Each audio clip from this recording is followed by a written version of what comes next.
मैं मनीषा बूंदे और आप देख रहे हैं केसरी उजाला न्यूज। नागपुर में छात्रों द्वारा प्रोफेसरों पर कार्रवाई करने की मांग है। उनका कहना है कि विश्वविद्यालय में आयोजित नियमित परीक्षा में छात्रों को कम अंक मिलते हैं। यदि वही पेपर दोबारा जांच के लिए दिया जाता है तो अंक बढ़ जाते हैं। इसीलिए विश्वविद्यालय पैसे कमाने के लिए छात्रों को कम अंक देता है। परीक्षा भवन एवं एबीवीपी ने परीक्षा नियंत्रण द्वारा दोषी प्रोफेसरों पर कार्रवाई नहीं करने तक आंदोलन जारी रखने की चेतावनी दी है।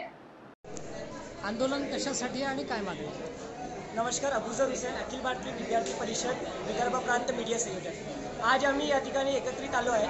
यात रामटेकचे किड्स कॉलेजचेही विद्यार्थी आज एकत्रित आलेले आहे आणि वेगवेगळ्या कॉलेजचे विद्यार्थी आहेत। नागपुरातीलही Priyadarshini college of engineering, Gaikwad Patil college of engineering इथले विद्यार्थी वारंवार आम्ही विद्यापीठाच्या कर्मचाऱ्यांसोबत बोलतानाही आम्ही यांना आपली प्रॉब्लेम सांगितली आहे। यांना 10 वेळा सांगितलं आहे की आम्ही जेव्हा इव्हॅल्युएशनला पेपर टाकतो तेव्हा आमचे मार्क वाढून जातात एकदम।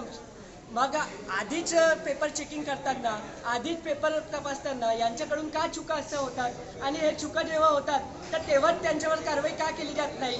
जेव्हा आम्ही इव्हॅल्युएशनला पेपर टाकतो आणि एकदम 16 मार्क वाढून जातात, आमचे 20 मार्क वाढून जातात आणि तेव्हा जेव्हा आम्ही परीक्षा नियंत्रक साहेबांकडे निवेदन घेऊन येतो तेव्हा ते सांगतात की आता आम्ही कारवाई करू।